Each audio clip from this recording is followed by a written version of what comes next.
Good morning, guys. Welcome to the day 1 of Canada training. और ये जो Canada training मैं दे रहा हूँ ये बेसिकली एग्जिस्टिंग एम्प्लॉयज़ जिनको कि काउंसलिंग करना है लोगों को और ऐसे लोग जो कि नए आए हैं टू द इंस्टीट्यूशन, इन दोनों के लिए हेल्पफुल रहेगा। इसमें बहुत सारी चीज़ें ऐसी होगी जो कि डायरेक्ट काउंसलिंग में यूज़ नहीं होंगी, जैसे कि कनाडा की history, even parts of Canada के इकॉनमी।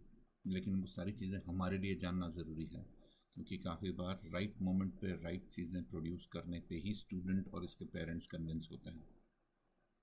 काफ़ी बार स्टूडेंट्स को कुछ फ़र्क नहीं पड़ता कि कनाडा का इकॉनमी कैसा है या कनाडा का वेदर कैसा है, उनको तो सिर्फ जाना होता है। लेकिन जो पेरेंट्स होते हैं, जो साथ में आते हैं, जो काफ़ी बार पूरी लाइफ देख के आए हुए होते हैं, उनको बिल्कुल ऐसा रहता है कि हम किस कंट्री में स्टूडेंट्स को भेज रहे हैं या अपने बच्चों को भेज रहे हैं, वो कंट्री कैसा है, उसका फ्यूचर कैसा है, उसकी इकॉनमी आज की डेट में कैसा है। ऐसी कुछ चीज़ें बोलने से देर आर चांसेस कि आप कन्विंस उन लोगों को कर सको। दूसरी बात, ये जो काउंसलिंग के सेशंस हैं ये सारी कंपनीज़ अपने अपने कंपनीज़ में करती है। I mean all foreign education companies will have counsellors, लेकिन वो काउंसलर से हमें डिमार्केट करना अपने आप को, it is only through the available knowledge. So इसलिए ये कोर्स मैंने जो डिज़ाइन किया है वो तो एक पार्ट हो गया, लेकिन इसके अलावा भी आपको अपना जो नॉलेज है वो धीरे धीरे करके एनहेंस करते रहना चाहिए। ऑब्वियसली बहुत सारे सोर्सेस हैं इंटरनेट के ऊपर। तो हम देख लेते हैं कि हमारी जो स्कोप ऑफ ट्रेनिंग है उसमें हम क्या करने वाले हैं। इन डे वन को हम लोग दो चीज़ें करने वाले हैं। एक, Canada as a country, Canada as a country कैसा है, उसकी इकॉनमी कैसी है, उसकी जियोग्राफी कैसी है, उसके टेम्परेचर रेंज कैसे हैं, ये सारी चीज़ें हम देखेंगे।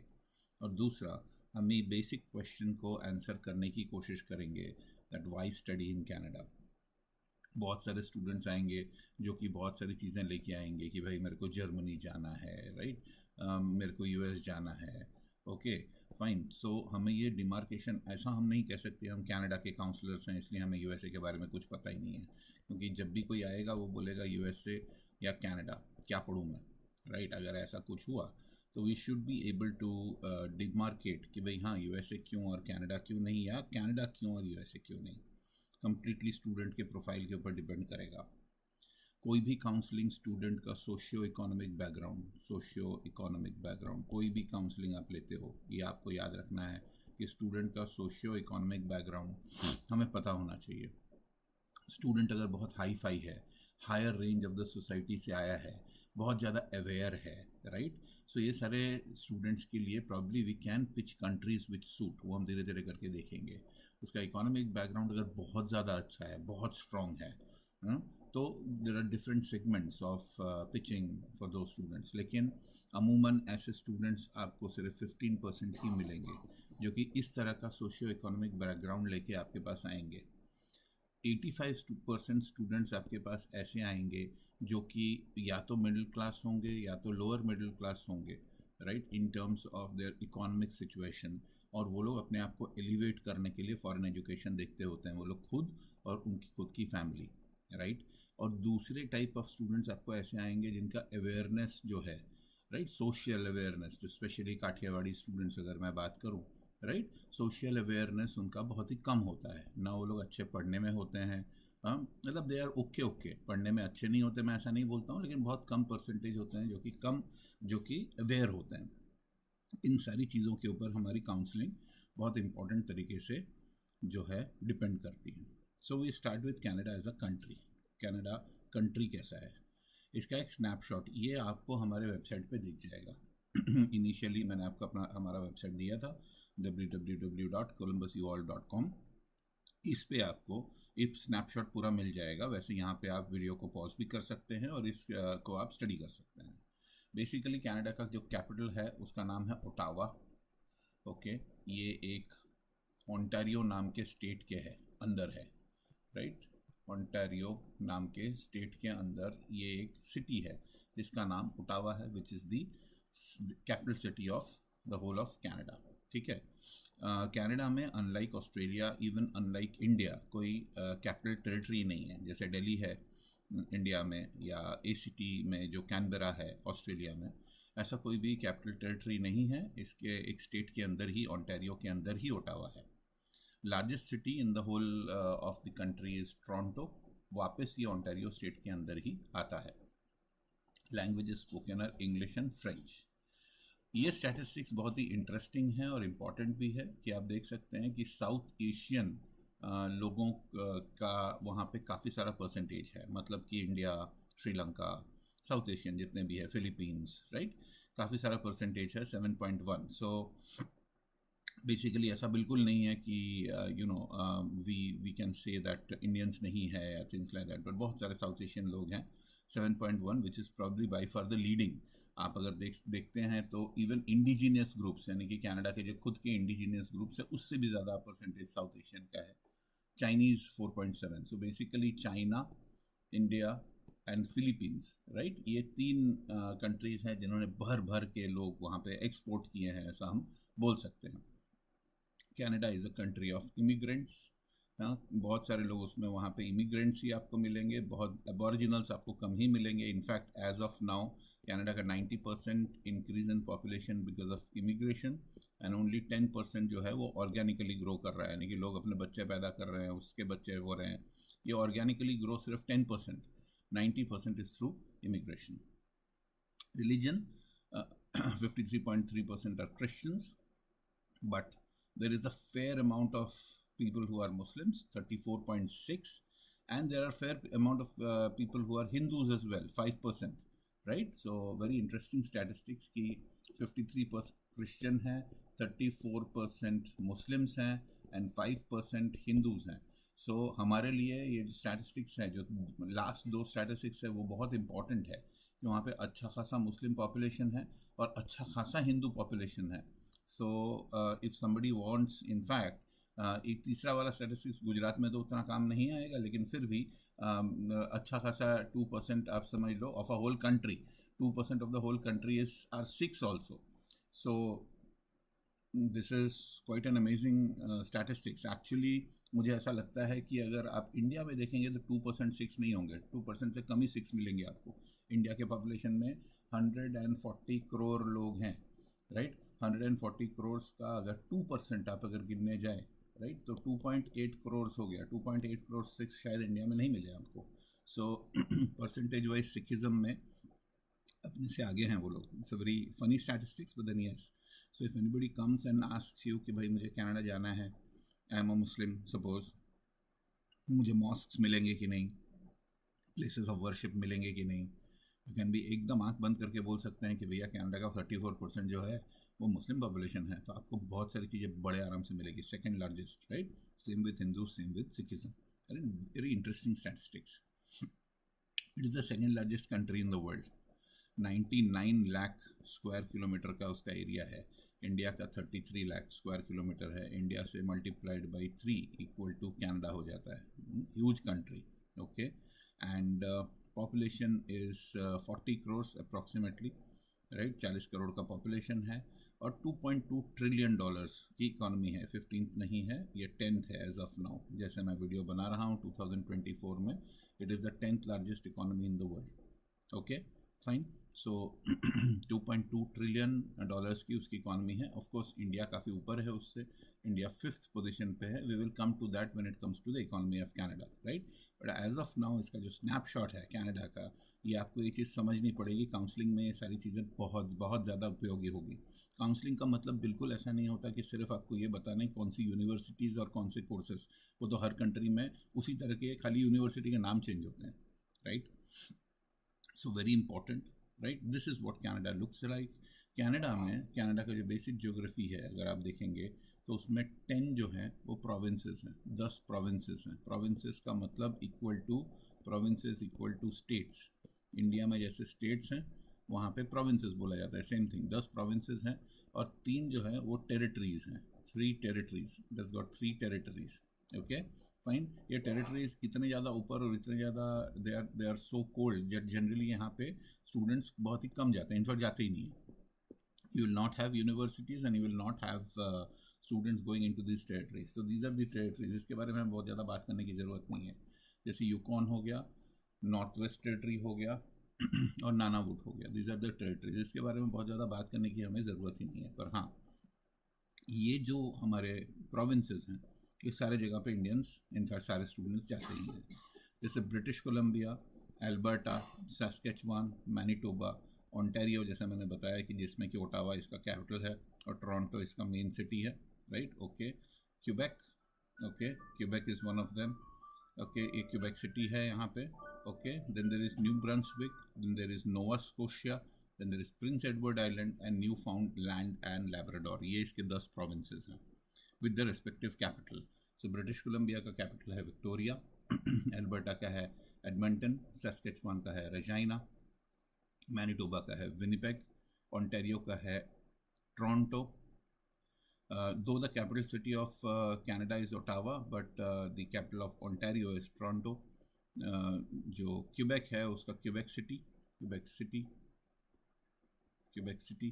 Right. Okay, same New Brunswick जो है उसका फ्रेडरिक्टन, नोवा स्कोशिया का Halifax, okay, Prince Edward Island का Charlestown and Newfoundland and Labrador का Saint John's. These are the capital cities of each of these provinces, each of these 10 provinces. Territories के भी capital cities हैं, लेकिन ठीक है, हमें उसके बारे में बिल्कुल ही पता रखने की ज़रूरत नहीं है, लेकिन ये आपके सामने डिस्प्लेड है। So territories and provinces of Canada. Okay, this is the actual demarcation of how it works. So जैसा मैंने आपको बताया कि 10 provinces हैं। यहाँ पे मैं अगर लिखूँ तो 1 2 3 4 5 6 7 8 9 and 10, 10 provinces हैं, 10 provinces। okay, इनके capitals हो गए। As you can see that the maximum number of people actually stay in Ontario, इनका मेन जो प्रोविंस है दैट इज़ Ontario, राइट। ये कुछ लैंड वाटर एरिया है, दैट्स ओके, इतना कुछ इसके बारे में समझने की हमें ज़रूरत नहीं है। पर हाँ, इन जगहों पे कुछ और सिटीज़ हैं, जैसे कि मैंने आपको बताया क्यूबेक में 2 इसका कैपिटल क्यूबेक सिटी है, इसकी मेन सिटी जो है वो मॉन्ट्रियल है, राइट। ओके, टोरंटो 2 इसका कैपिटल है ओंटारियो का, पर कनाडा का कैपिटल जो दूसरा हमने देखा वो ओटावा है, right. So these are some big cities that we have to understand. Halifax हमें पता होना चाहिए, विनिपेग हमें पता होना चाहिए, Vancouver very important. British Columbia का 2 कैपिटल विक्टोरिया है, पर उसका मेन सिटी वैंकूवर है। Saskatchewan में we have people staying, I mean we have colleges and universities in Regina also. In fact उसका जो मेन यूनिवर्सिटी है, यूनिवर्सिटी ऑफ रेजिना, वो भी अपने पास है। और हमारे पास सैस्केटून है which is the largest city है। सैस्केटून में भी बहुत सारे यूनिवर्सिटीज़ जैसे सैस्केटून पॉलिटेक्निक इंस्टीट्यूट, ये सारी चीज़ें हमारे पास है। एल्बर्टा में एडमंटन और कैलगरी दोनों इंपॉर्टेंट है। न्यू फाउंड लैंड और लैब्राडोर ये सब छोटे हैं, this are all small cities, as you can small provinces, as you can understand. So Newfoundland, Prince Edward Island, these are all smaller of the provinces. But then ठीक है, इसमें सारी जगहों पे हमारे पास अच्छे यूनिवर्सिटीज़ हैं, in fact sometimes even world ranked universities है। जैसे इसमें वेयर इज़ नोवा स्कोशिया, यहाँ पे we have got beautiful universities. In fact Halifax एक टाइम पे ऐसा था, नोवा स्कोशिया, जहाँ से कि मैक्सिमम इमिग्रेशन का काम देखा जाता था। सो या इट इज़ इम्पॉर्टेंट, ऐसा नहीं है छोटे छोटे हैं, पर it is important and very important. ये जो सारे छोटे छोटे हैं जैसे नोवा स्कोशिया है, न्यू ब्रंसविक है, ये लोग पीआर काफ़ी अच्छे से दे देते हैं, राइट। परमानेंट रेसिडेंसी देने का इनका जो रजीम है या स्कीम है, ये बाकी बड़े लोगों से इम्पॉर्टेंट है, ईजी है, इसलिए काफ़ी लोग इसको प्रेफर करेंगे कि हम वहाँ जाएंगे। बिकॉज पीआर होने के बाद तो आप कनाडा का पीआर होते हो, उससे कोई फ़र्क नहीं पड़ता कौन से स्टेट से पीआर हो रहे हैं, right. And these are the largest metropolitan areas of Canada, मतलब कि सिटीज़, राइट। ओके, सो जैसे आप देख सकते हैं टोरंटो, राइट, ओके, इसका पॉपुलेशन है 62 lakhs। इनफैक्ट GTA जिसके अंदर टोरंटो भी आ जाता है, लंदन भी आ जाता है, ये सारी चीज़ें आप अगर ऐड करो तो लगभग 1.7 करोड़ का पॉपुलेशन हो जाता है सब कुछ मिला करके। दैट मीन्स कनाडा का आधा population, half the population of Canada सिर्फ एक टोरंटो और उसके आजू बाजू के रीजन में रहता है, almost it is like that. So very intriguing sort of statistics। अब देखिए, आपको मैं बता देता हूँ कि देखिए what is the difference between Canada and India. यहाँ पे हम बहुत लोगों को भेजते हैं, रेजिना है, सैस्केटून है, यहाँ पे हम बहुत सारे लोगों को भेजते हैं, राइट। लेकिन उनका पॉपुलेशन देखिए, पॉपुलेशन 3 लाख है, यहाँ पर 2,50,000 है। इनफैक्ट 2,50,000 तो मुझे लगता है कि इंडिया की कोई सोसाइटी में आपको 2.5 लाख लोग मिल जाएंगे। सो आई एम क्वाइट श्योर, एक एरिया आप पकड़ के चलिए, अगर सूरत में बैठे हैं तो एक एरिया पकड़ के चलिए, वो एरिया में आपको 2.5 लाख लोग मिल जाएंगे। सूरत का पॉपुलेशन 90 लाख है, 90 लाख, राइट। सो एक छोटा सा एरिया में आपको 2.5 लाख लोग मिल जाएंगे। पूरे सिटी में 2.5 लाख लोग रहते हैं, और इनको हम मेजर सिटीज़ गिनते हैं। We consider these to be major cities. So very important for us to understand कि पॉपुलेशन बहुत ही ज़्यादा कम है। सो आपको लाइफ जो है वो बहुत ही secluded and sometimes even community living के हिसाब से ही मिलेगा। We are Canada, made up of 10 provinces and 3 territories with capitals and all. We're here to teach you all, and then some facts that go along with them. So sing along with me now, let's have a ball. I am Alberta, my capital is Edmonton. I am a province of Canada, my time zone is in Mountain. My flowers the wild rose, my trees the lodgepole pine. My bird's a great horned owl, and my scenery is fine. Hello, I'm Quebec, in case you didn't notice me. My capital is also Quebec with an accent aigu-e. I'm a French-speaking province of this Canadian country, and I'm the largest province by area in Canada, you see. I am Saskatchewan, my capital is Regina. Royal Saskatchewan Museum is a great seat for all of you. I became a province of Canada in 1905, and my provincial bird is a sharp-tailed grouse that can fly. I'm British Columbia, Victoria is my capital, Canada's westmost province touching the Pacific coast. I have lots of mountain ranges, Whistler Mountain is my most famous. If you're looking to ski or snowboard, I have lots of these places. Hey, I'm Manitoba, my capital's Winnipeg. I'm a province of Canada, I'm not pulling your leg.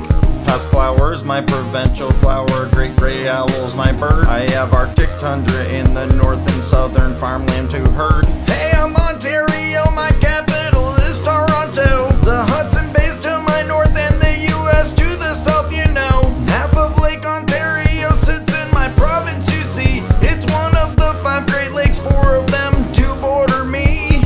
We are Canada, made up of 10 provinces and 3 territories with capitals and all. We're here to teach you all, and then some facts that go along with them. So sing along with me now, let's have a ball. Hi, I'm New Brunswick, my capital is Fredericton. I border the US state of Maine, my largest city is St. John. My Bay of Fundy is most famous for its extreme tides, and if you're into whale watching, that's where you'd want to reside. Hello, I'm Nova Scotia, my capital's Halifax. I'm one of Canada's maritime provinces, now how about that? I'm in the Atlantic Ocean, I also have long coastlines. I'm home to the puffin and seals, yeah, my scenery is fine. I'm Prince Edward Island, my capital is Charlottetown. I'm a Canadian province and where the province house is found. I am known for my seafood, mostly lobsters and mussels. The Gulf of St. Lawrence is where you can view some sea vessels. Hey, I'm Newfoundland and Labrador, my capital St. John's. I'm the most easterly province in which Canada's real fond. Bromore National Park is one of my attractions. Dramatic cliffs and waterfalls are some of my sights that are fun. I'm the Yukon Territory, my capital is Whitehorse. I'm located in the northwest of Canada for what it's worth. I'm home to Mount Logan, Canada's highest mountain. I'm also known for glaciers and also if you like to fish salmon. I'm the Northwest Territory, my capital's Yellowknife. One of the 3 territories in the Canadian Archive. One of my coolest attractions is my Virginia Falls. Nahanni National Park Reserve is where it sits tall.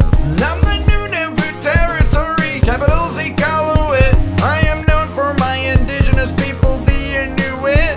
I form most of the Canadian Arctic archipelago, and the least populated Canadian territory, you know.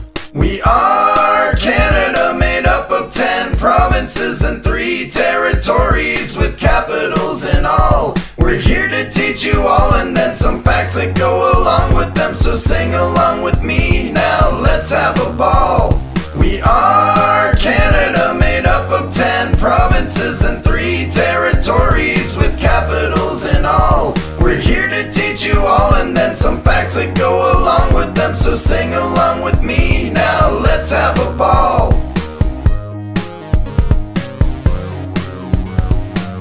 So next we move to the history of Canada. Basically Canada का history बहुत ज़्यादा students को बताने की ज़रूरत नहीं है except for 1 or 2 points जो कि इम्पोर्टेंट हैं. लेकिन other than that students, but then as counsellors हमें बेसिक नॉलेज होना चाहिए as to how Canada actually was formed, right. So I have tried explaining this history in 2 ways. पहला ये कि ये जो मेजर स्टेप्स थे उसको मैंने 10 स्टेप्स बनाए हैं और मैं कोशिश कर रहा हूँ कि ये 10 स्टेप्स में समझा सकूँ कि कनाडा कैसे बना था, राइट. और दूसरा, हमारे पास एक वीडियो है जो इसके बाद मैं प्ले करूँगा जिसमें कि एक बेसिक अंडरस्टैंडिंग आपको मिल जाएगी कि कनाडा का हिस्ट्री, बेसिक हिस्ट्री अभी तक क्या है. सो बेसिकली सबसे पहले ऑब्वियसली कनाडा में इंडिजिनियस पीपल, जो कि वहाँ लोकल लोग जिनको हम बोलते हैं, और उनको कनाडा में इंडियंस बोला जाता था. ये इंडियंस वो इंडियंस नहीं है जो हम हैं. We are not the Indians, right. ये रेड इंडियंस हैं जो वहाँ पे पाए जाते हैं, राइट. वो लोग पहले थे. और उसके बाद, राइट, एज यूजुअल जैसा होता है कि भाई यूरोप से लोग कनाडा अटलांटिक ओशन क्रॉस करके जाने लगे. आप अगर देखेंगे तो कनाडा का सिचुएशन ऐसा है, ये कनाडा है, ये अटलांटिक ओशन है यहाँ पे, और ये पैसिफिक ओशन है यहाँ पे, right. Okay, Atlantic ocean cross करके कनाडा जाने लगे. पहले तो एक्सप्लोर करने ही जाने लगे, लेकिन बाद में वहाँ पे उनको एक बीवर नाम का चूहा मिला. It's a big sort of rat. और उसका जो फर है वो ठंड के लिए, कोल्ड के लिए बहुत अच्छा था. उससे टोपी अच्छी बनती थी, कोट अच्छे बनते थे, तो अच्छा इनको बिजनेस मिल गया. और जैसे कि होता है कि जहाँ अच्छा बिजनेस मिलता है वहाँ पे लोग जाते हैं. पर ये एकदम ही ऑन एंड ऑफ था. ये जॉन कैबॉट और जैक्विस कार्टिया ये लोग जाते थे, राइट. लेकिन ये ऑन एंड ऑफ था. लेकिन 1608 में फ्रांस ने एक कनाडा में अपनी कॉलोनी ही सेट कर दी.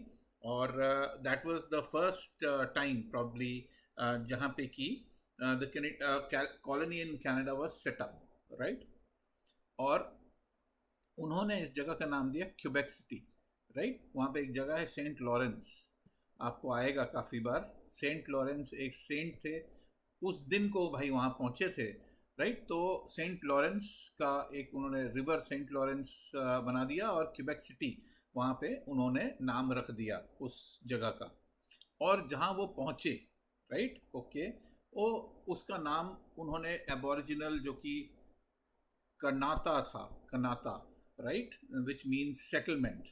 वो रेड इंडियंस के टर्म में settlement, Kanata settlement, right.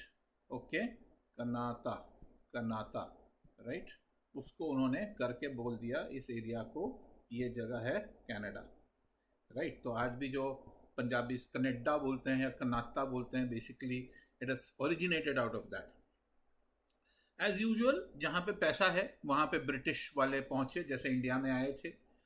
France को उन्होंने बराबर का धोया, हाँ, हराया फ्रांस को, और ये ब्रिटिश रूल में चला गया. And we are talking about the Atlantic part of Canada. Canada पहले अटलांटिक पार्ट ऑफ कनाडा से शुरू हुआ. जैसे अगर कनाडा हम देखेंगे तो ये जो अटलांटिक पार्ट है इसका, राइट, दिस पार्ट क्यूबेक, ये रहा Quebec, right. This Atlantic part was first officially known as Canada from Kanata, right. And then उसके बाद जो ये settlements है ये westwards move करते गए, right. Of course, as you can understand, this is the Pacific Ocean and this is the Atlantic Ocean, right. और यहाँ पे यूरोप है, जैसे कि आप समझ सकते हैं कि यहाँ पे यूरोप है, राइट. तो यहाँ से शुरू हुआ कनाडा कंट्री बनना, राइट. इंग्लैंड इसको जीत गया और फिर ये वेस्टवर्ड्स मूव करते गए.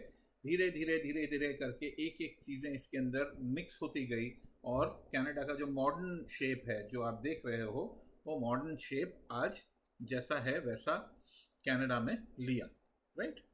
सो यहाँ पे हम थे, right. Okay, so then what happened. 1 जुलाई 1867 में ब्रिटिश नॉर्थ अमेरिका ने एक यूनाइटेड कॉलोनी बनाई, New Brunswick, Nova Scotia, right. जैसे आप देख सकते हैं ये सारे के सारे जो हैं, राइट, ये ओंटारियो और Quebec towards the Atlantic ocean है, राइट, ओके। और फिर वेस्ट पे चले गए लोग, धीरे धीरे करके वेस्टवर्ड मूवमेंट करते गए और लोगों को इनकॉर्पोरेट करते गए। 1871 में British Columbia, which was the westmost part, which is still rather right, the westmost part of Canada, extreme west पे है पैसिफिक ओशन पे, वो 1871 में कनाडा के अंदर आ गया। और उन्होंने फिर एक रेलवे बनाया from one end of Canada to another end of Canada to unify the country. और 1885 में ये एक्सपांशन खत्म हुआ। कनाडा ने दोनों वर्ल्ड वॉर्स में अपना पार्ट निभाया। इंग्लैंड की तरफ से, जैसे मैंने आपको बताया कि भाई यूनाइटेड किंगडम या इंग्लैंड जैसे वो हमें राज करते थे, हमारे बहुत सारे लोगों ने पार्टिसिपेट किया in the sort of world wars, इन्होंने भी किया और बहुत सारे लोग मरे। लगभग 6 लाख लोग गए थे, उसमें से 60 से 70 हज़ार लोग तो मर ही गए। फिर इनको लगा कि नहीं भाई, अब बहुत मर लिए यूके के लिए, अब हमें हमारा नया, we want a new country for ourselves, right. और फिर उन्होंने कनाडा का ऑफिशियल फॉर्मेशन किया। इसमें एक यूएसए का भी काफ़ी बड़ा हाथ था। 1782 में लगभग यूएसए अपना इंडिपेंडेंस ले चुका था और कनाडा ने भी बोला कि हमें हमारा इंडिपेंडेंस लेना चाहिए। लेकिन at the end of the day 1982 में उनका कॉन्स्टिट्यूशन बना, जैसे हमारा 1950 में बना था। 1947 में हम आज़ाद हुए थे, 1950 में हमारा कॉन्स्टिट्यूशन बना था। हमारे कहीं देर से 1982 में कॉमनवेल्थ कंट्री के हिसाब से कनाडा को मान्यता मिली और उसका खुद का एक कॉन्स्टिट्यूशन बना, जो कि अगेन यूके के कॉन्स्टिट्यूशन को पैट्रिएट करते हुए बनाया गया। और कनाडा एक फुल सॉवरेन कंट्री के हिसाब से 1982 में ही एस्टैब्लिश हुई।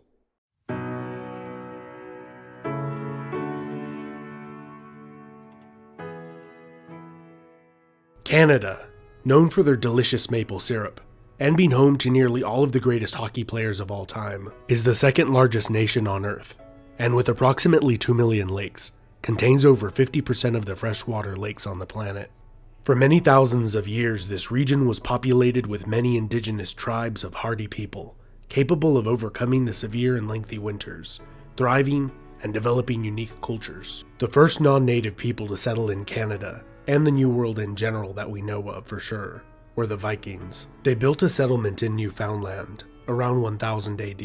It is unclear for exactly how long this settlement was occupied for, or if there was more, but ultimately it was either abandoned, pillaged, or its inhabitants succumbed to disease, or assimilated into the local population. But theories abound. Nearly 500 years later, in 1497, the Italian explorer Giovanni Capoto was the first European to explore North America's coast, claiming it for the English crown. Shortly after, the Spanish and the Portuguese would do the same, but remained uncolonized for several decades, with only a few seasonal Portuguese and Basque fishing outposts built, until the French arrived. Jacques Cartier claiming the land for France in 1534, he named the gulf and river after St. Lawrence's feast day on which he arrived. The French called the territory around the river Canada, after the native word for settlement. After several failed attempts at permanent settlement succumbed to starvation and disease, the cities of Quebec and Port Royal were successfully established. By 1670, the English colonies in the south had expanded, and new settlements were established in Newfoundland and south of the Hudson Bay. The fur trade, particularly in beaver pelts, became extremely lucrative, as it became the favored material for hat makers and luxury winter clothing in northern Europe. This greatly encouraged further northern settlement by both English and French fur trappers seeking to make a fortune. The French and the English did not peacefully coexist, with the French temporarily taking much of the territory around the Hudson Bay during the lengthy period known as the Beaver Wars. Not only the Europeans became wealthy and influential from the trade in beaver pelts. The Iroquois Confederation of 6 powerful tribes, armed with European firearms, initially allied with Dutch merchants, and then the English, to aggressively attack the French and most other Indian tribes in the region to obtain more furs.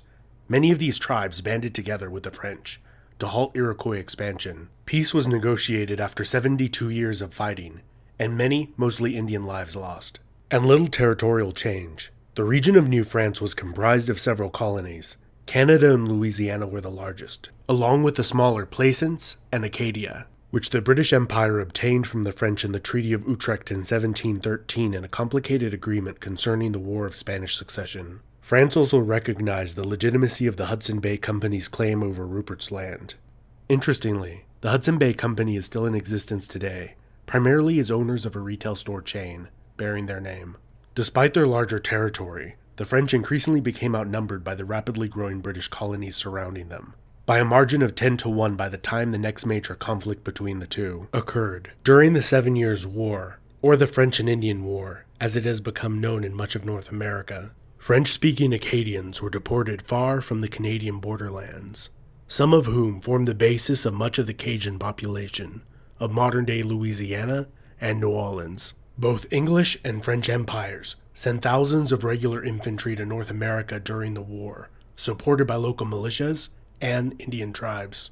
The greatly outnumbered French relied heavily on Indian allies and fought the British to a standstill early in the war, until the British successfully besieged the cities of Quebec and Montreal. Despite the French later defeating the British in a pitched battle, they failed to retake their capital city. In the treaty that ended the war soon after, France ceded Canada to Britain, while giving Louisiana territory to her ally, Spain. It is important to note at this time much of North America's non-coastal areas were still largely unpopulated, with many of the native tribes heavily depleted through warfare and invasive diseases from which they had little immunity. With a population of approximately 3 million, the American colonies waged a successful rebellion against the British Crown. A little over a decade later, the Americans attempted and failed to take Quebec, which remained loyal to Great Britain. After the war, many British loyalists moved north into Canada. During the following War of 1812, both British and American armies launched several failed invasions of each other's territory, ending in military stalemate, and the status quo was maintained. The treaties following the war established a more formalized border between the two nations. Despite the Canadians' desire not to join their American neighbors to the south, movements for self-rule increasingly grew among the Canadian lower and middle classes, culminating in the rebellions of 1837 and 38 that were severely dealt with and crushed, and saw the short-lived Republic of Canada established by William Lloyd Mackenzie. Despite the Republic's short-lived lifespan and diminutive size, widespread public support, not only from many Canadians, both French and English-speaking, but also from Americans to the south, spurred Great Britain's government to make major concessions in the rebellion's aftermath.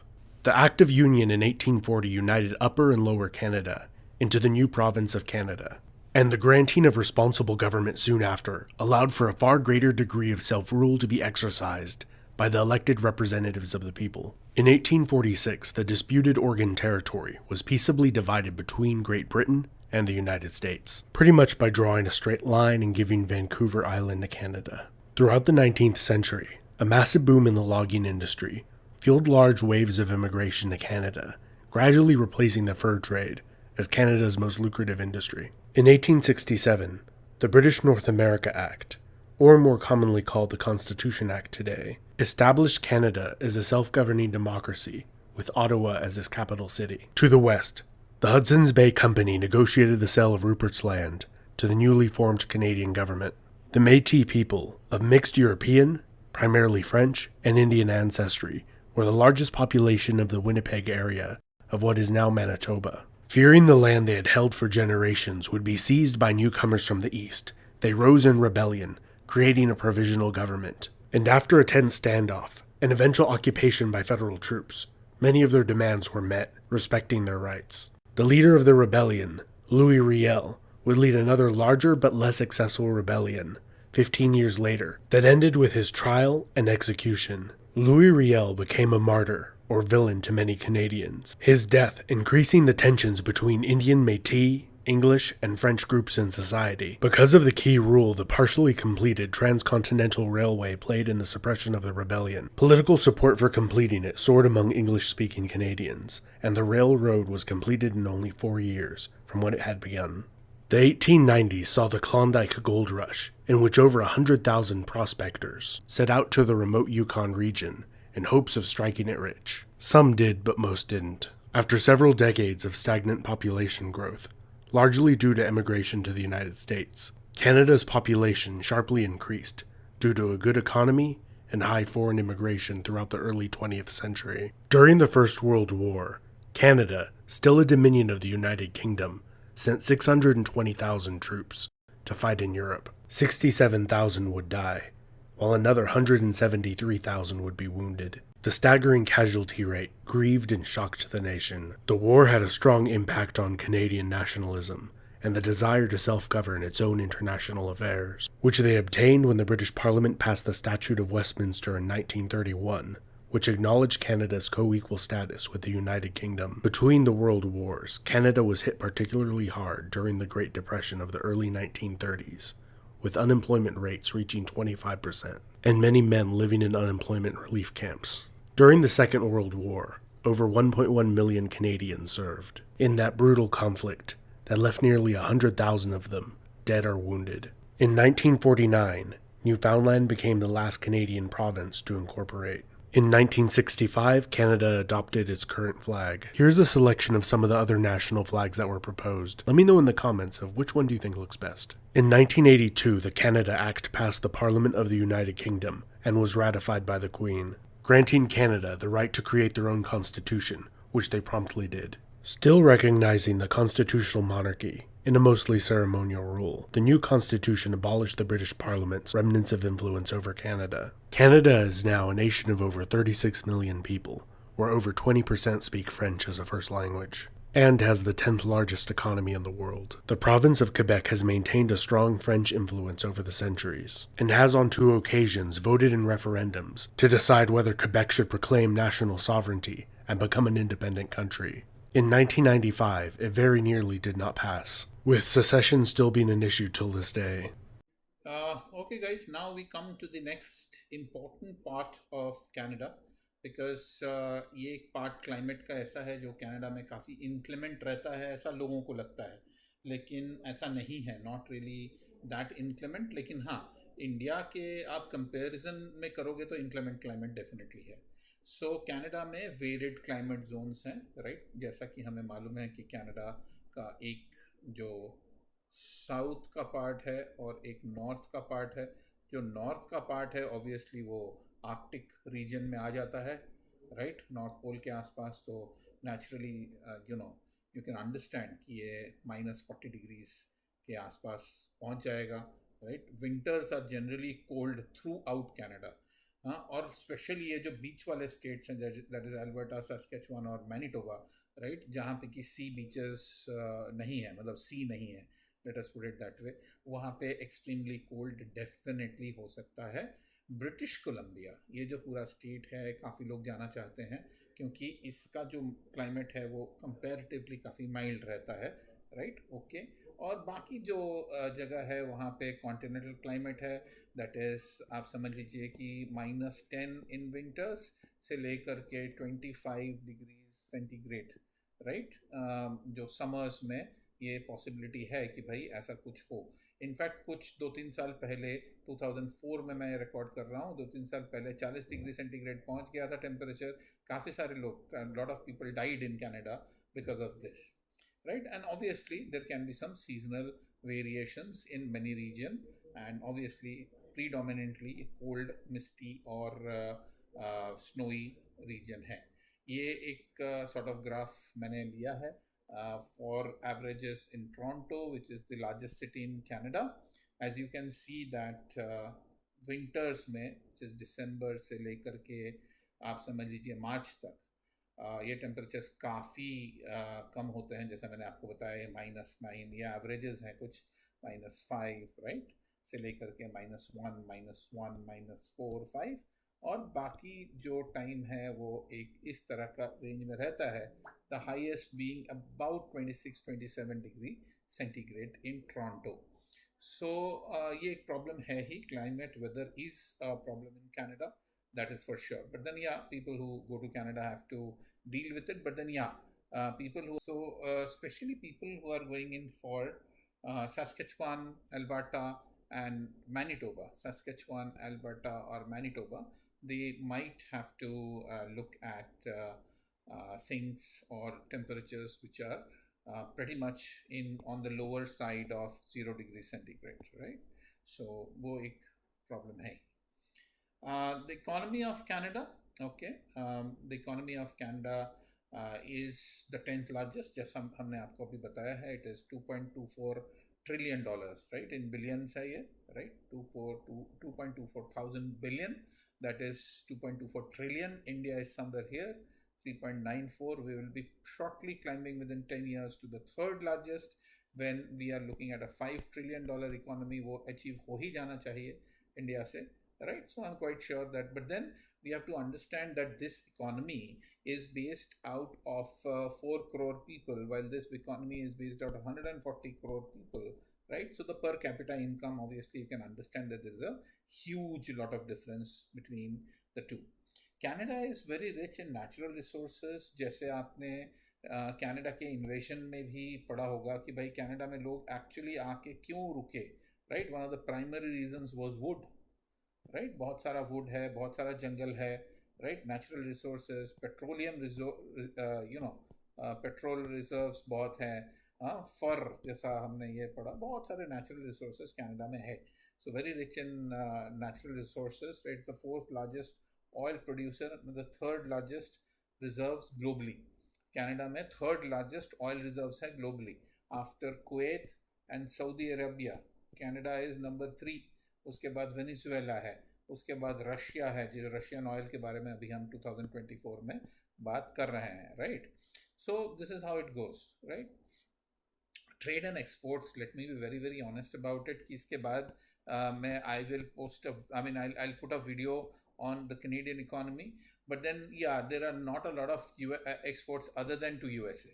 USA को छोड़ के कहीं Canada बहुत ज़्यादा other than USA exports नहीं करता. In fact उसका जो निकला हुआ पेट्रोल है वो भी स्लज फॉर्म में आता है, right? It is in the sludge form, तो वो भी बहुत ज़्यादा वो क्रूड ऑयल निकाल के एक्सपोर्ट ऑनेस्टली स्पीकिंग कनाडा करता नहीं है. सर्विस सेक्टर भी ओके है, क्योंकि 3-3.5 करोड़ लोग हैं जो कि सर्विसेबल है, राइट? बाकी तो बच्चे होंगे थोड़े.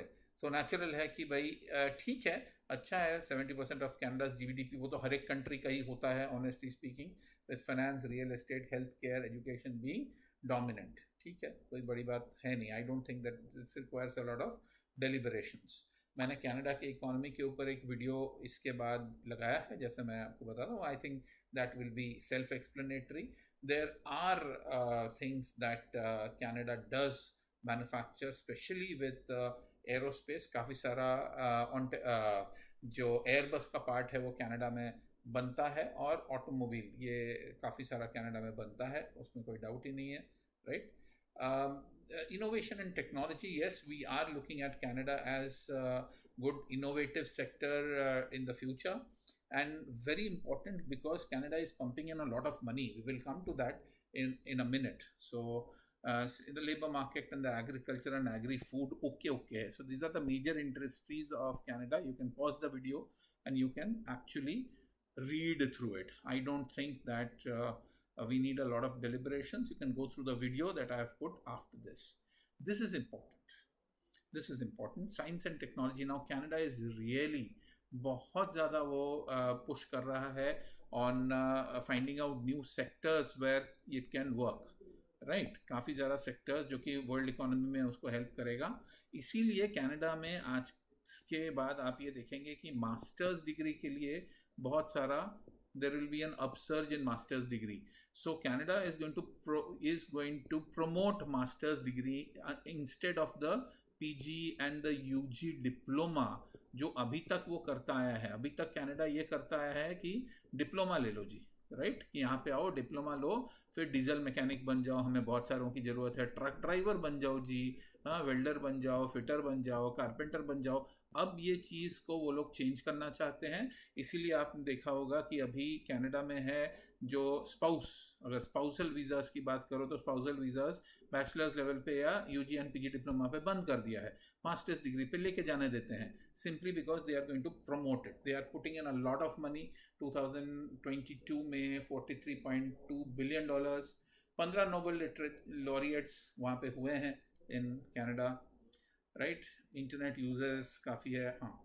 space technology is a major area. Space technology is a major area that Canada looks at futuristically. और काफ़ी सारा इसके ऊपर वो लोग deep space and planetary and aviation इसके ऊपर काफ़ी सारा रिसर्च कर रहे हैं.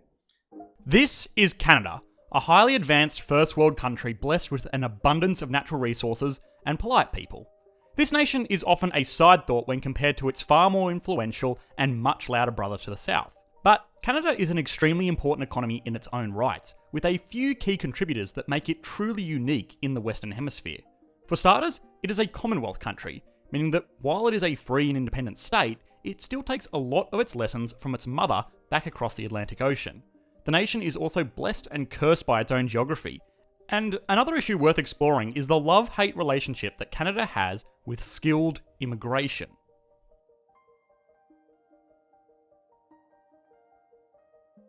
Immigration is an incredibly divisive issue amongst pretty much everyone.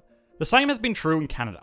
For a country that is literally known for its politeness, this is still an issue that many Canadians are speaking up about. Now, this is an issue I have avoided like the plague on this channel up until now, because I know that it can bring out some very not nice behaviour in the YouTube comment sections. But here we go.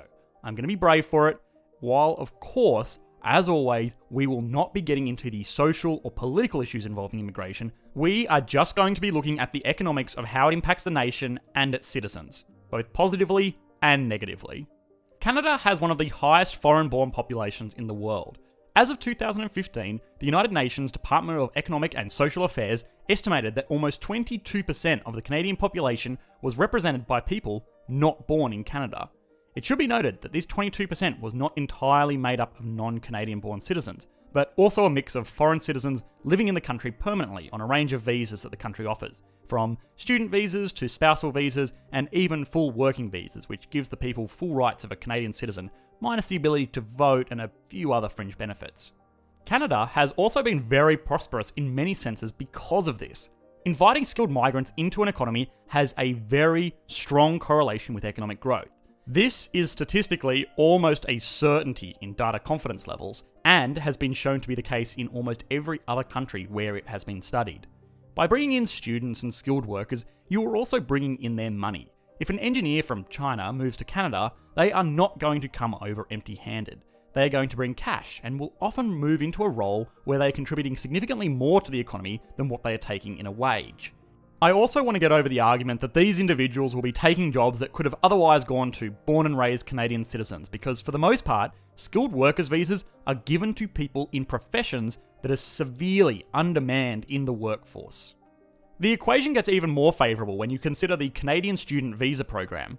As of 2017, the Canadian Bureau for International Education estimates that there are around 245,000 international students in secondary and tertiary education in Canada. That number is on the rise, and as of 2019, it is reasonable to believe it would be much higher. These students are technically an incredibly valuable export commodity for Canada. It sounds silly to say, but in the same way that tourists coming to a country is considered an export, so too are students.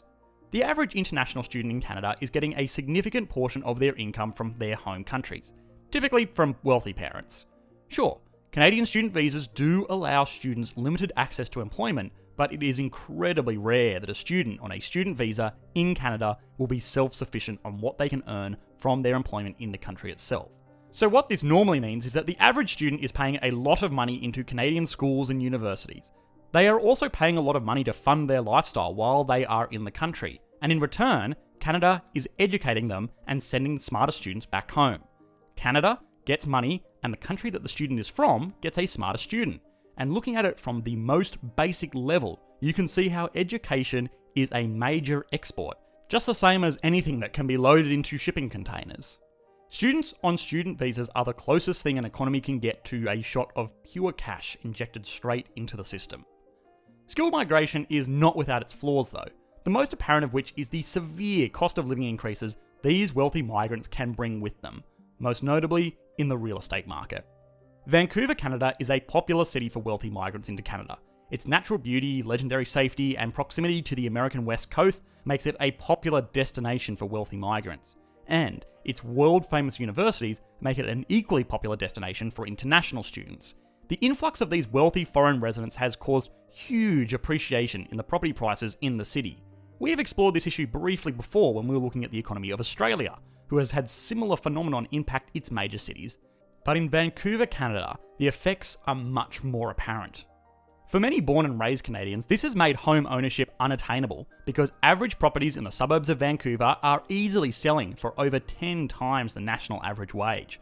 What is potentially worse is that land taxes levied on the residents of Vancouver are based on the values of the properties that they occupy, meaning that retired residents are facing the possibility of being pushed out of a fully paid off home simply because they are having to pay taxes based on a market price 20 or 30 times higher than the property's original purchase price. This does very quickly turn into a social argument of whether people have the right to own a very valuable home simply because they are the citizens of that country. But again, we are avoiding this if we can. What can be noted though is that economies with high instances of home ownership tend to be more prosperous long term, and this trend may start starving Canada of that typical economic milestone.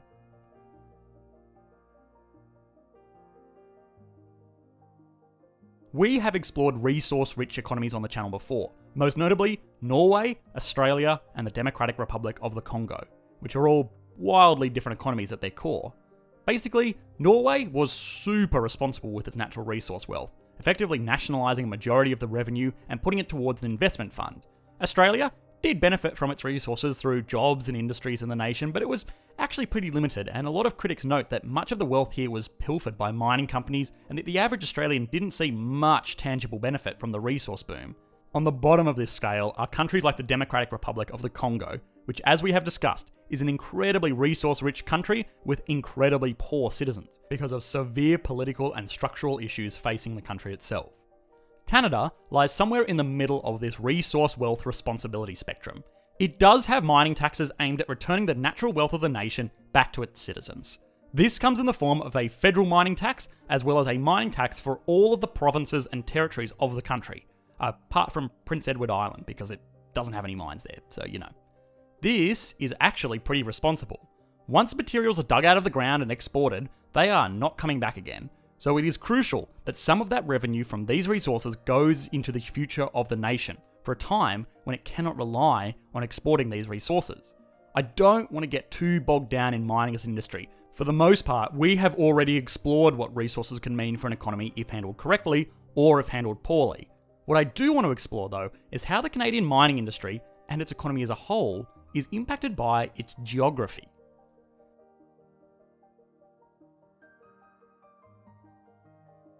So, you came for economics and you are going to get a geography lesson. I'm sorry, but in Canada's case, this is actually something truly important. Canada is blessed in many ways with its position in the world. It has a very strong, stable military, political, and industrial ally to its south with the United States. The United States is home to the largest and most valuable consumer market in the world, and Canada is one of two countries with a direct land connection to this nation, the other being Mexico, which is, on slightly less awesome terms. This, of course, means that a vast majority of foreign trade is conducted with the United States, which is a very lucrative arrangement to have. Beyond this, it has also meant that the Canadian government has not had to contribute as much money towards defence spending, because nobody in their right mind is going to invade North America in the 21st century, I would hope. This can be seen directly with comparable Commonwealth nations like Australia, with a slightly smaller landmass and a slightly smaller population, contributing 50% more of their GDP towards their annual military spend. This location also means that Canada has direct access to both the Atlantic and Pacific Oceans to directly trade with Europe and Asia, which again is hugely beneficial to an economy like Canada. It's not all roses though. Canada's geography has in many ways impacted its economy negatively. A majority of Canada's landmass is sparsely populated Arctic tundra. This is also coincidentally where a lot of its resources are.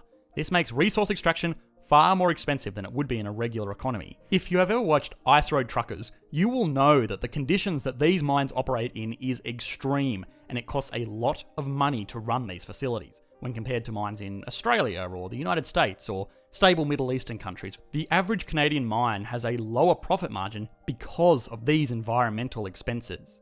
Perhaps the most topical example of this, holding back the Canadian industry, is its shale oil reserves. Shale oil production is done through a very intense industrial process that makes it more costly than simply pumping liquid crude oil out of the ground.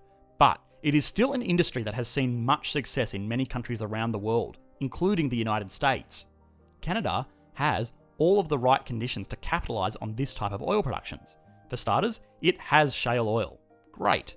It would also have people willing to invest the hundreds of millions of dollars it takes to set up these facilities, because Canada is a safe, stable democracy that protects the interests of free enterprise. It also has the abundance of water needed for these operations, and it also has locations desolate enough to conduct these operations without impacting nearby populations, because fracking is pretty terrible for the local environment, it has to be said. The only real reason shale oil production hasn't really taken off yet is because there are just better investments to be made in the mining industry. Shale oil extraction is already more costly than liquid oil extraction, and then when you couple that with the additional expense from operations in harsh environments like Canada, it just makes more economic sense to invest in more lucrative oil fields in other countries. Canada is a huge, developed market power that attracts a lot of confidence from people all over the world, looking for a country to trade with, or invest in, or even to call home. It is not a country without fault. No country is. It's not even a country that is free from debate over very important issues. But if Canada can continue the efforts it has made to running a stable, safe, and efficient country, it is likely that the prosperity of its citizens will continue for decades into the future.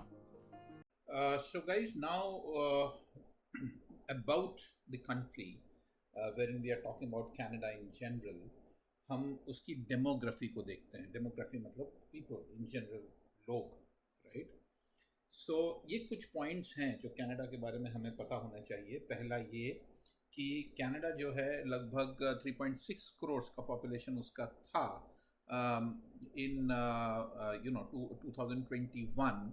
अभी लगभग 3.9 करोड़ हैं 2024 में. और आप देख सकते हैं कि ये जो फिगर है ये सिर्फ महज 5.2% का इंक्रीज था from 2016. So that means population 5 साल में सिर्फ 5.2% ही बढ़ा, राइट? तो 5% अगर 5 साल में हम गिने तो 4 करोड़ का 5% अगर आप गिनते हैं तो लगभग 20 लाख होता है, राइट? सो आप समझ सकते हैं कि पॉपुलेशन ग्रोथ बिल्कुल ही नहीं है कनाडा में. इनफैक्ट पॉपुलेशन ग्रोथ 90% इमिग्रेशन से ही आता है कनाडा का. Main drivers of population growth are immigration and to a lesser extent natural growth. यानी कि लोग वहाँ पे बच्चे पैदा कम कर रहे हैं, ऐसा नहीं है कि नहीं कम कर रहे हैं, ऐसा नहीं है. But the average Canadian population is about 50 years old. So you can understand this. और ये भी हम देख सकते हैं कि 3.9 करोड़ यानी 4 करोड़ लोग, right? 4 crore people are 2 crore less, 2.5 crores less than what you have in this state of Gujarat जहाँ पे हम बैठे हुए हैं, right?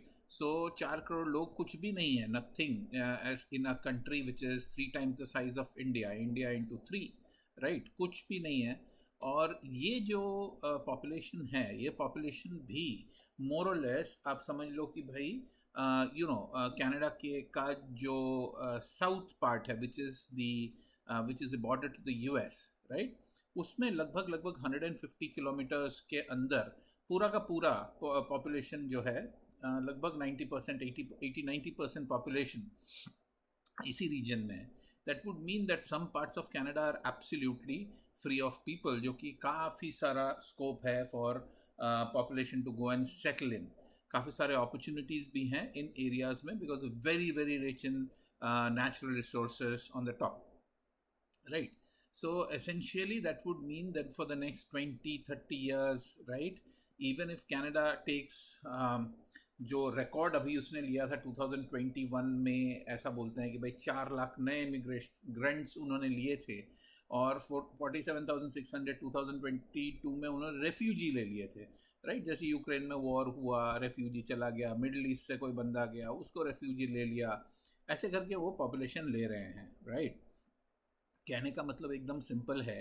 अभी 2024 में तो उन्होंने एक कैप भी डाला है कि भाई 2024 में they have put in a cap कि इससे ज़्यादा हम लेंगे नहीं. उसके बहुत सारे कारण हैं क्योंकि उनका इंफ्रास्ट्रक्चर अभी पर्याप्त नहीं है। स्टूडेंट्स जाते हैं तो उनको हाउसिंग देना पड़ता है, उनको ट्रांसपोर्ट्स देने पड़ते हैं, उनको शॉर्ट पार्ट टाइम जॉब्स देने पड़ते हैं, ये सारी चीज़ों का प्रॉब्लम आ रहा है। अदर देन दैट, कनाडा अगर एक साल में 5 लाख लोग लेता रहे और मल्टीप्लाइड बाई नेक्स्ट 10 ईयर्स भी ले, 20 ईयर्स भी ले, तो भी 1 करोड़ लोग वो बढ़ाता है, which is nothing for a country of this sort, right? So with this we can understand कि 10th इकोनॉमी है in the world. This has got the one of the highest per capita immigration rates, right, in the world. Okay, fine. Or obviously it is driven by the economic policy and family reunion. Okay, so basically इसका जो population density है 4.2 inhabitants per square kilometer है, right? So if you consider हम सूरत का अगर निकालते हैं जहाँ पे हम बैठे हुए हैं, तो 110 स्क्वायर किलोमीटर है। टू सिंप्लीफाई करने के लिए हम 100 स्क्वायर किलोमीटर सूरत को गिन लेते हैं, और लगभग लगभग 70 लाख का पॉपुलेशन है। तो you will come to the conclusion कि सूरत में 7,000 लोग हैं पर square kilometre.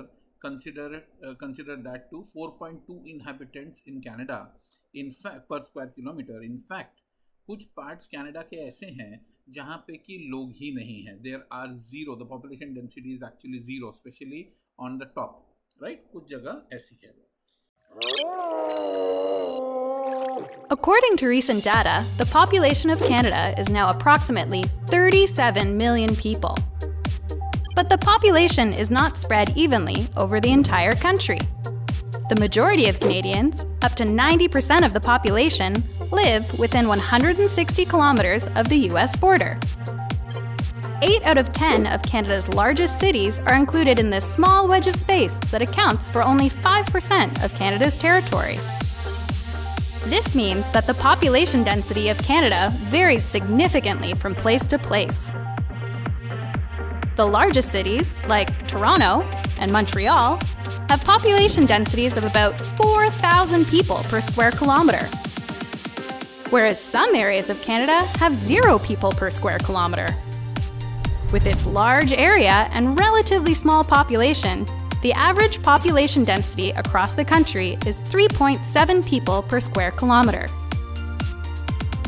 Canada's population has been steadily climbing since the country's formation, and it continues to grow. However, the source of the population growth has changed over the years. In the past, natural increase accounted for almost all of Canada's population growth, and immigration accounted for very little. Now, immigration accounts for about 70% of the growth, and natural increase is only responsible for around 30%. Certain areas of the country are growing faster than others.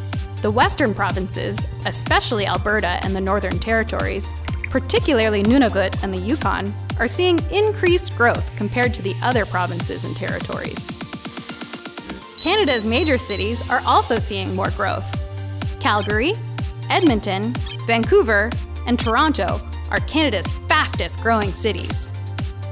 Finally, one of the most noticeable trends is the aging of the population. For the first time in Canada's history, the percentage of adults aged 65 and over exceeds the percentage of children under 15 years old. With this, we come to an end of Canada as a country. Canada as a country के बारे में आपको जो भी information चाहिए था to counsel students, I think ये more than sufficient. We are talking only about student visas, obviously. हम अभी तक PR ऐसा कुछ भी चीज़ में ना हम डील करना चाहते हैं, और ना ये वीडियो हमने उसके हिसाब से बनाया है। तो मुझे लगता है कि मोर देन सफिशिएंट हमारे पास अब इन्फो है to deal with questions that students may pose to you when they come for counselling. But अभी जो सेकंड पार्ट है, छोटा सा पार्ट जो इस वीडियो में मैंने लिया है, that is why study in Canada, right? Okay, fine, we can understand that कुछ यूनिवर्सिटीज़ उसकी ऐसी है, जैसे टोरंटो है, यूनिवर्सिटी ऑफ टोरंटो है, यूबीसी है, यूनिवर्सिटी ऑफ ब्रिटिश कोलंबिया है, right? Okay, Simon Fraser university है, this are all top level universities in the world, वो तो है ही, राइट? कि भाई हमारे पास वर्ल्ड क्लास एजुकेशन है, प्रैक्टिकल प्रोग्राम से। अभी तक जैसा मैंने आपको बताया कि कनाडा ऐसे लोगों को ले रहा था जो कि बेसिकली उनके रोज़मर्रा की चीज़ें कर सकते थे, राइट? जैसे मैंने आपको बताया कि डीजल मैकेनिक्स लेता था, कारपेंटर्स लेता था, फिटर्स लेता था। अब ऑब्वियसली थिंग्स आर लिटिल थोड़ा चेंज हो रहे हैं। हैंड्स ऑफ लर्निंग वो देता था, most affordable tuition fees, very important. Canada का ट्यूशन फीस अभी तक काफ़ी अफोर्डेबल है, दो उसका लिविंग एक्सपेंस उन्होंने अभी 2023 में जाकर के थोड़ा बढ़ा दिया है, लेकिन फिर भी it is quite affordable compare to other countries. So these are some of the major reasons why you should study in Canada, right? मैं उनको कुछ एन्यूमरेट करने की कोशिश कर रहा हूँ. Amongst the safest countries in the world globally, लड़कियों के लिए स्पेशली, बिल्कुल कम क्राइम रेट्स है. In fact 94%, 94%, staggering statistics, 94% of the Canadian security, right, is comprising of women. Very very staggering statistics, but then truth, right? शायद 6% field वाले होंगे, हाँ. 94% जो बैक एंड वाले हैं वो वुमेन हैं. पेड इंटर्नशिप्स अवेलेबल है, अग्रीड, ओके, कोई डाउट नहीं है. Post study work visa up to 3 years, इस पे हम आएंगे, we will come to that, very important, right?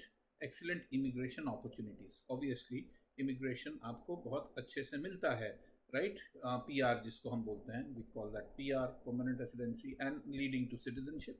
ये हमें अच्छे से मिलता है. We will come to that in the later parts of the days.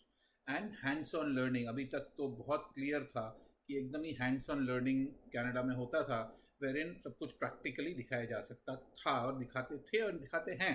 In fact that is not going to stop, though their focus now is going to be on fundamental studies, but then still that is not going to stop. So these are some of the major reasons why एक person को Canada choose करना चाहिए.